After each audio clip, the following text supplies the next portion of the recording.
이재명 대표 수사로 내홍을 겪고 있는 민주당 갈등이 수면 위로 올라오는 게 아니냐 이런 얘기인데 문 전 대통령의 전언을 놓고 친명계, 비명계가 충돌하면서 말이 약간 다릅니다. 먼저 박지원 전 국정원장 지난 17일 한 라디오 프로그램에 출연해서 이렇게 얘기했는데요. 문 전 대통령께서는 현재 민주당이 총단합해서 잘해야 하는데 그렇게 나아가면 안 된다. 지금 이재명 대표 외에 대안도 없으면서 자꾸 무슨 그 정도를 말씀하셨다 이렇게 얘기를 전했습니다. 자, 하지만 비명계 이상민 의원도 한 라디오 방송에 출연해서 이런 박 전 원장을 저격하면서 불쾌한 감정을 표했는데요. 박 전 원장과 이상민 의원의 설전, 이상민 의원이면 대표적인 비명계 의원이죠. 장 소장님 어떻게 보십니까? 저희가 두 가지로 나눠서 봐야 돼요. 네. 그러니까 앞에 민주당이 총단합해서 잘해야 된다. 이것에 뭐 다른 이견이 갖고 있는 사람은 민주당 내에는 없을 거예요. 예. 그러니까 이 부분은 민주당의 분열과 갈등을 현실적으로 정리할 수 있는 정치적인 권위를 갖고 있는 분은 민주당 내에 없어요. 결국에는 문재인 전 대통령에게 기댈 수밖에 없다.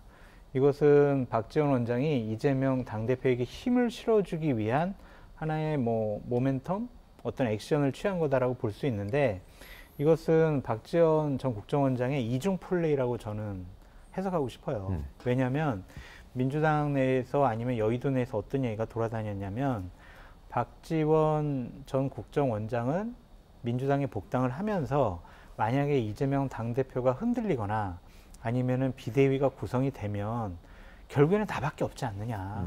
내가 다음번 당대표나 아니면은 비대위원장을 해서 차기 2024년 총선 공천권을 내가 한번 좌지우지해 보겠다. 그런 생각 때문에 그걸 준비를 쭉 하고 있었다고 하더라고요. 근데 지금 민주당의 내용이 약간 가라앉는 모습 보이니까 네.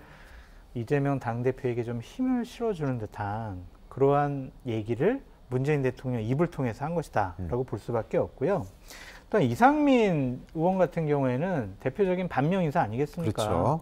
이재명 당대표가 빨리 물러나야 당의 혼란과 갈등을 우리가 잦아들게 할 수가 있는 것이고 국민의 지지를 더 많이 받을 수가 있다. 그래서 이재명 그만둬라. 지금 예. 이렇게 강하게 주장하고 있는 분인데 문재인 대통령이 박지원 전 국정원장 통해서 이재명 체제에 힘을 실어주는 듯한 말씀을 하셨으니 당연히 이상민 의원으로서는 반발할 수밖에 없는 상황이었다라고 전 말씀을 드려요. 네. 근데 이제 상황을 쭉 보면은 일단은 한일 정상회담 그리고 이재명 당대표에 대한 사법적인 리스크가 민주당 의원 개개인에게도 지금 많이 가고 있는 모양이더라고요.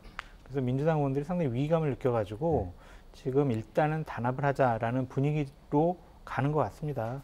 그렇다면 당분간은 조금 좀 내용과 갈등이 잦아들지 않을까 그렇게 전망해 봅니다. 네.